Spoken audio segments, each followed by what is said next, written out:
ధన్తెరస్ మరియు దివాళీ సందర్భంగా 20% flat of on VA మన ముకుందా జ్యువెలర్స్ అన్ని బ్రాంచెస్ లో. నమస్తే రమగారు. నమస్తే జయ.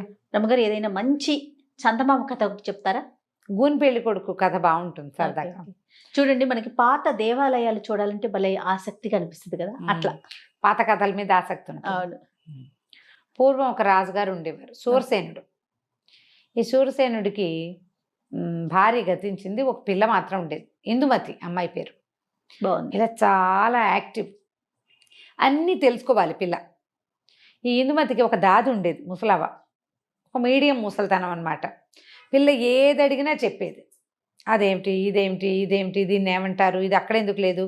పిల్లలకు బోళ్ళని శంకలు వస్తుంటాయి కదా, అసలు శంకలు చాలా ఎక్కువ, ప్రశ్నలు ఎక్కువ. అయితే ఏమైంది, ఒకసారి తోటలో తిరుగుతున్నారు.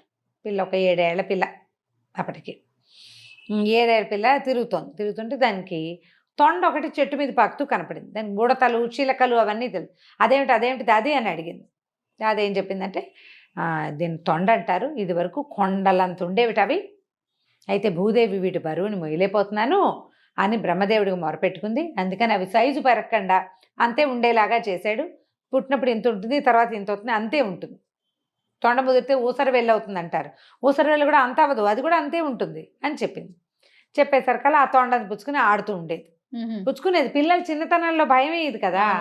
ఏం చేసింది, వాళ్ళ నాన్న మంత్రులు అందరూ కూర్చొని మాట్లాడుకుంటుంటే ఈ తోటలో నుంచి ఓ తొండ పిల్లని పుచ్చుకెళ్ళి ఆ చేతి మీద అటు ఇటు పోతే కిలకిల్లాడుతూ తీసుకెళ్ళి నాన్న ఒళ్ళో పడేసి, నాన్న అదాట బల్లి తొండ అవి మీద పడితే కంగారు పడరు, ఆయన లేజాని కంగారు పడ్డాడు, గోలు పెట్టేశాడు. పిల్లడికి అంత చిన్న తొండకి భయపడతాం ఏంటి నాన్న, నీకు ధైర్యం లేదా అంది. ఆయన కొళ్ళు మండిపోయింది, కోపం వచ్చేసింది. కూతురు వచ్చేసరికి అలా కసిరేసాడు పిల్లని. కసిరేసి అది నిలదీసింది. ఊరుకోలే పిల్ల, చిన్నది కదా, ఇంతే ఉంది, దాన్ని చూసి భయం ఏమిటి అనేసరికల్లా ఆయన చిరాకొచ్చి, తొండ నీ అంత అయ్యాక చేస్తాను నీకు పెళ్ళి అన్నాడు. ఊరికే ఒక ఇరిటేటింగ్గా ఏదో ఒకటి మాటలు, నీ పెళ్ళి అవుతుంది, నీ పెళ్ళి అయితే బుద్ధి వస్తుంది, ఇలా మాట్లాడతారు కదా, అట్లా. ఈ వాదనలో తొండ నీ అంత దయ్యాక పిల్లకి నీకు పెళ్లి చేస్తాను అన్నాడు. అనగానే మంత్రులు హాహాకారాలు చేశారు. ఏమిటి మహాప్రభు, ఇలా పిల్లని ఇంత మాట అంటారా, తొండ ఎంతే ఉంటుందండి, అది పెరగదు, తొండలు పెరగవు కదా, పిల్ల పెళ్ళేలా ఆపుతాము, పైగా ఏదో చిన్నపిల్ల సరదాగా చేసింది అనేసరికల్లా ఆయన బిగిసిపోయాడు రాజు. నేను అన్న అది మాట అంటే మాటే, ఫిక్స్ అయిపోయాడు. నేను అన్నాను కాబట్టి అంతే చేస్తాను అన్నాడు. ఈ తొండని కాపలాగాయండి, దాన్ని పెంచండి, అది పెరిగితేనే పిల్లకి పెళ్ళి. అయ్యో రామ, ఇప్పుడు ఈ పిల్ల ఎంత ఉందో తొండ దీనంత అవ్వాలి, అప్పుడే పెళ్లి చేస్తా. అయితే ఏమైంది, అయ్యో దాది ఏడ్చింది. అయ్యో పిల్ల ఇందుకు నీకు పెళ్ళి అవదే అమ్మా అని ఏడిచింది. ఏడిచి ఎందుకు అవదు, తొండ పెరగదు అంది. అనేసరికల్లా బ్రహ్మదేవుడి శాపం, ఆ తొండలు పెరగవమ్మా, ఇంతే ఉంటాయి అంటే, సరే బ్రహ్మదేవుడికి దండం పెడతాని రోజు బ్రహ్మదేవుడా నాకు పెళ్ళి అవ్వాలంటే ఈ తొండ పెరగాలి అని దండం పెట్టేది. ఆ బొడ్డది పెడితే పెట్టగా విచిత్రంగా ఈ తొండకి ఏదైనా ప్రాబ్లమో లేకపోతే బ్రహ్మదేవుడే ఇది ఈ పిల్ల మొర విన్నాడో తెలియదు కానీ ఆ తొండ ఇంత పెరిగిపోయింది. అది పెరిగేసరికల్లా బాగా పెద్దదైంది, తొండ పెద్దదైపోయింది, పిల్ల పెద్దదైంది. పిల్లకు 15-14 ఏళ్ళు వచ్చాయి. 14 ఏళ్ళు వస్తే పెళ్లి చేస్తారు కదా, 15 ఏళ్ళు వస్తే అబ్బో పిల్ల పెద్దదైపోయినట్టు. సరే అక్కడి నుంచి మంత్రులంతా చూసుకుని, మహాప్రభు అమ్మాయికి స్వయంవరమో కళ్యాణపు పత్రికలు పంపటమో చేయొచ్చు, తొండ బాగా పెద్దదైందండి అన్నారు. అనేసరికల్లా రాజుగారికి ఆయన అనేసాడు కానీ ఒక 6 నెలలు పోయేసరికి ఆయనకే దిగులు పుట్టింది. అయ్యో పిల్లకి పెళ్లి కాదు ఎట్లాగరా దేవుడా అని. కొంచెం తొండ పెరుగుతుంటే సంతోషపడ్డాడు. ఇంత మటుకు వచ్చాక ఏమన్నాడు, సరే ఆ తొండని చప్పి దాని గుండెని చీల్చండి, గుండెని తీసి బయట పెట్టండి, అది ఏ జంతువు గుండో ఎవడు చెప్తాడో వాడికిచ్చి నా పిల్లనిచ్చి పెళ్లి చేస్తా. తొండ గుండెకాయని తొండది అని ఎలా గుర్తిస్తారు, దిక్కుమాలిన ఇది కదా, పిచ్చిరాజు. అక్కడి నుంచి ఏం చేశారు, ఈవిడ మళ్ళీ బెంగపెట్టుకుంది దాది. అయ్యో ఇలా కుదురుతుంది, తప్పు, ఇది చేయలేరు. సరే ఏమనుకుంది చూద్దాం, ఆలోచిద్దాం అనుకుంది. తొండని చంపేశారు. చంపేసి దాని గుండె చీల్చి దాని గుండెకాయను ఒక గాజు పెట్టెలో భద్రం చేశారు చెడిపోకుండా. అక్కడి నుంచి దేశాల రాజకుమారులకి కబుర్లు వెళ్ళినాయి. వచ్చిన రాజకుమారులు అందరూ సూపర్లు. ఈ మన దాది ఒక్కోడిని రాజకుమారిని అట్లా చూసొచ్చి చిలకలగుట్ట రాజకుమారుడు ఎంతో బాగున్నాడు, మన ఇందుకి సరైన జోడి అని అనుకుని తనకి అంతఃపురంలో పనిచేసేందుకు 4 గూనివాళ్ళు ఉన్నారు.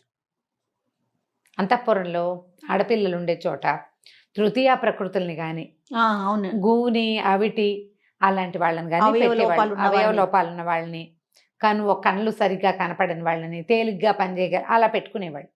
ఈ గూని వాళ్ళల్లో ఒకరిని పిలిచి, ఒరే గూనివాడ నువ్వు ఒక పని చెయ్యి, మరి చిలకలగుట్ట రాజకుమారుడు ఉన్నాడు, అతని దగ్గరికి వెళ్ళి ఈ గుండె తొండది అని చెప్పు. అతను చెప్పేస్తాడు.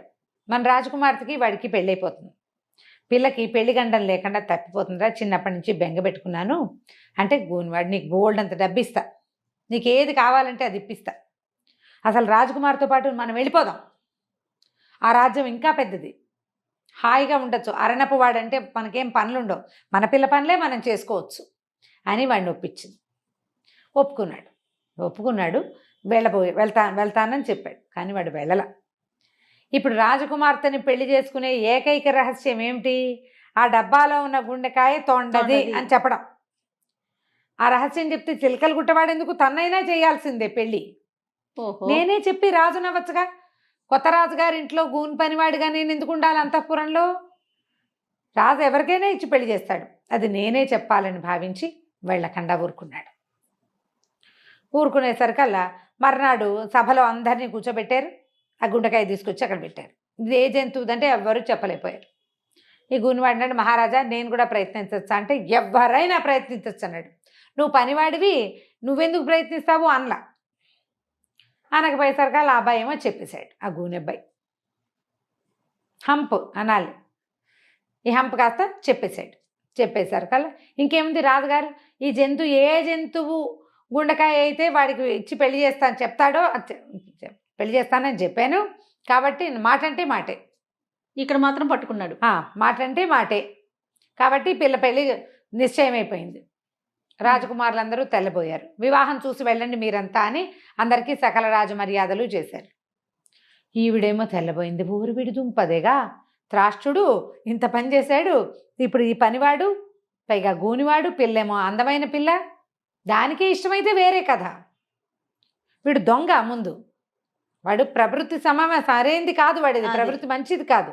ఆవిడ ఏం చెయ్యాలో తెలియలా. సరే ఏమైంది, సరే పెళ్ళికి ఒప్పేసుకున్నారు.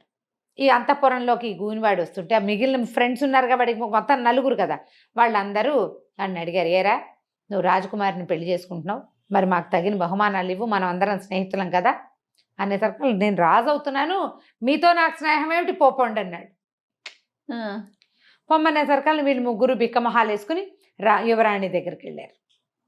మరి మా స్నేహితుడు మిమ్మల్ని పెళ్లి చేసుకోబోతున్నాడు యువరాణి, మరేమో మాకు ఏమీ ఇవ్వనన్నాడు, ఏమి ఇవ్వను, అసలు మిమ్మల్ని ఉండనివ్వని భూమి మీద అన్నట్టుగా మాట్లాడేశాడు, మరి మీరు ఏదైనా మాకు ఇస్తారా అని అడిగేసరికల్లా ఈవిడేమంది, వాళ్ళతో పెట్టుకోవద్దు, నా పెళ్ళి అవనివ్వండి, నేను మీకు కావాల్సినవి ఇస్తాను, మిమ్మల్ని మా దగ్గరే ఉంచుకుంటామని చెప్పింది. ఇంతలో ఏమైంది, మాటల సందడి వినపడుతోంది. రాజుగారు పెళ్లి కొడుకు అంటే ఆ హంపబ్బాయి ఇద్దరు వస్తుంటే ఈవిడేం చేసింది, అంతఃపురానికి ఈ అమ్మాయి ఉన్న గదికి ఒకటే తలుపు ఉంది, వీళ్ళని ఇంకో చోటకి పంపలేక పెద్ద భోషాణం పెట్టుంటే, ఒరే మీరు 3 ఇందులో దాక్కోండి, మా నాన్నను అతను చూశారంటే ఏమంటారోను అని ఎక్కిచ్చింది, మూత పెట్టేసింది. వాళ్ళిద్దరూ లోపలికి వచ్చారు. రాజు ఆడిన మాట తప్పకపోవటము, ప్రజల్లో అందరిలోకి మనకి ఎలాంటి ఇవి ఉంటాయి, గూనెబ్బాయిని పెళ్లి చేసుకోనని అది నేను అనకూడదు, పతివ్రత ధర్మాన్ని పాటించాలని కూతురికి 1 గంట బోధించాడు. మనం చెప్పాం ప్రజల్లో, ఒకటేసారి మనం అందరికీ ఏమిటి వాళ్ళందరి ముందు ప్రమాణం చేశాను, ఆ ఏ జంతువు గుండెకాయ అని ఎవడు చెప్తాడో వాడికి ఇచ్చి పిల్లని పెళ్లి చేస్తానని, కుంటి గుడ్డి గూని ఎవరన్నా సరే వాళ్ళకి ఇచ్చేయాల్సిందే, కాబట్టి నువ్వు నా మర్యాద కాపాడాలి అమ్మాయి అని కూతురికి నచ్చ చెప్పాడు. సరేనంది. ఇద్దరు వెళ్ళారు. వాళ్ళు వెళ్ళడానికి 1 గంట 2 గంటలు పట్టేసరికల్లా సరే భోషాణం పెట్టి తీసింది. వాళ్ళు వెళ్ళాక ఆ లోపల కూర్చునున్న 3 ఊపిరాడక చచ్చిపోయారు. నిర్ఘాతపోయింది రాకుమారి. ఏమిటో వీళ్ళకి హెల్ప్ చేద్దామనుకుంటే వీళ్ళు కాస్త పోయారు, బహుమతులు ఇద్దామనుకుంది. ఇప్పుడు ఏం చేయను, గబగబా దాదిని పిలిచింది. దాది కొంప మునిగిపోయింది, ఇదిగో చూడు ఇలా అయ్యింది అని చెప్పేసరికల్లా సరే దాది ఏం చేసింది, నువ్వు మాట్లాడబాక, తెల్లవారే లోపల వీటి సంగతి చూస్తాను నేను అని చెప్పేసి ఒక శరీరాన్ని బయటికి తీసింది, ఒకటి బాడీని తీసి ఒక గోను సంచిలో మూట కట్టి అక్కడి నుంచి సముద్ర తీరంలో ఉండే ఒక జాలర్ అబ్బాయిని కేకేసుకొచ్చింది. అబ్బాయి, నువ్వు చాలా బలశాలివి, మరి ఇక్కడ ఒక చిన్న ప్రమాదం జరిగింది, రాజుగారికి ఇప్పుడు పెద్దని అమ్మాయి గారి పెళ్ళి, తెలిస్తే బాగుండదు, నీకు ఎత్తుకెత్తు ధనం ఇప్పిస్తా రాజకుమారి చేత, ఈ మూటను సముద్రంలో పారేసి వచ్చి పారేసి మళ్ళీ అంతఃపురానికి రా అని చెప్పింది. ఆ మూట మోసుకెళ్ళాక ఏం పారేస్తున్నారో చూద్దామని మూటోడ తీశాడు. లోపల ఒక గూని అబ్బాయి కనపడ్డాడు. రాత్రిపూట కదా, ఒక వ్యక్తి వాడు గూనిగా తెలుస్తోంది. సరే మూట కట్టి పారేసేసాడు. అంతఃపురానికి వచ్చాడు. అక్కడ మళ్ళీ ఇంకో మూట కనపడింది. పారేసిన మూట మళ్ళీ వచ్చింది. ఏంటబ్బా విచిత్రం అనుకుని రెండోది కూడా పట్టుకెళ్ళాడు. అప్పుడు దాది ఏం మాట్లాడలా, ప్లాన్ అది. అదే అదే అదే అక్కడి నుంచి వాడు పారేసి మళ్ళీ వచ్చాడు అంతఃపురం. మళ్ళీ కనపడింది మూడో మూట. ముగ్గురు కదా, మూడో మూట. ఓరి గూని బెదవా, నేను నిన్ను పారేస్తే మళ్ళీ వస్తున్నావు, ఎట్లాగురా నీ సంగతి అని చెప్పేసి మళ్ళీ తీసుకెళ్లి మూటను పారేశాడు. నాలుగోసారి వెనక్కి వచ్చాడు. వచ్చేసరికి పెళ్లి కుమారుడు ఉన్నాడు కదా, ఈయన ఏం చేస్తున్నాడు, అప్పుడే మెట్లెక్కుతున్నాడు. మెట్లెక్కుతుంటే ఈ బలాఢ్యుడైన జాలర్ అబ్బాయి ఏమనుకున్నాడు, హౌరవురా 3 సార్లు మూట కట్టి పారేసిన మంచి బట్టలు వేసుకుని వెళ్తున్నాడు గూని మీదవా, వీడి సంగతి చెప్పాలని ఏం చేశాడు, వెనక నుంచి అధాటన కొట్టాడు ఒక దెబ్బ. వాళ్ళు చంపితే చావట్లా, నువ్వు నా చేతి దెబ్బకి చావకేం చేస్తావు, నేను ఆంజనేయ స్వామి భక్తుణ్ణి అని చెప్పి నా ఫటాఫటా కొట్టేశాడు. కొట్టేసరికల్లా అయిపోయింది. పక్క నుంచి చూస్తోంది కొట్టడం. ఏమిట్రా నాయన ఇంత పని చేసావు అనేసరికల్, కాదు బామ్మ అది నేను 3 సార్లు పడేశాను, మళ్ళీ వచ్చాడు, వీడి సంగతి చెప్దామని నేనే కొట్టాను, నీ వల్ల కావట్లేదు, వాడు వచ్చేస్తున్నాడు, పట్టు సంచి పట్టరా వీడిని కట్టేద్దాను.